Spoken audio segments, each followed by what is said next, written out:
Swedish armed forces in the waters off Stockholm last month in the hunt for what was widely rumoured to be a Russian submarine. It was the country's biggest anti-submarine operation since the end of the Cold War. The following week, RAF fighter jets were scrambled twice to intercept Russian long-range strategic bombers. A degree of mutual probing is routine, but NATO is reporting an unusual level of Russian activity over European airspace. New research backed by senior European figures warns of a risk of serious military escalation. We need to ask that the Russian leadership, who are clearly authorising and allowing their military to behave in this way, for two purposes, I think. One, to test our readiness, and other, to send a political message that they can breach our borders if they choose to do so. They need to, I think, be made to realise that the risks associated with this have costs for them too.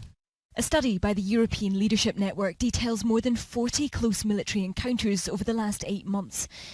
On the 3rd of March, a civilian airliner taking off from Copenhagen came within 90 metres of a Russian reconnaissance aircraft, which was not transmitting its position. The Rome-bound flight had 132 passengers on board. In early September, they recorded Russian strategic bombers in the Labrador Sea near Canada, practising what they believe to be simulated cruise missile strikes on the United States.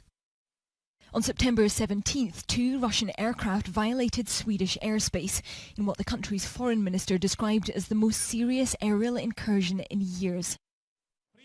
Russia has doubled its military spending over the last decade, under ambitious orders from Vladimir Putin to upgrade 70% of military equipment by 2020.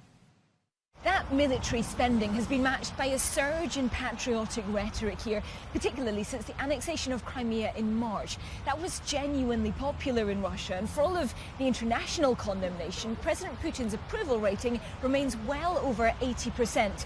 Increasingly, this seems to be the strategy from Putin's Kremlin, to focus on Russia's power and prestige abroad rather than the difficult economic situation at home. The country's currency has plummeted, hit by sanctions and a falling oil price. But analysts warn the weaker Russia's economy gets, the stronger its posturing may become. It's basically nuclear blackmail to frighten the Europeans that Russia may go to war, that this may become nuclear, and that they should make concessions, phase out sanctions, be sort of more considerate to Russia, because Russia can go real bad. Russian soldiers in Red Square on Friday reenacted the storming of the Reichstag in the Second World War, a reminder of the country's past military prowess at a time when there is real concern about its future ambitions. Finland's president has warned Europe is at the gates of a new Cold War, with Russia playing an increasingly dangerous game of brinkmanship.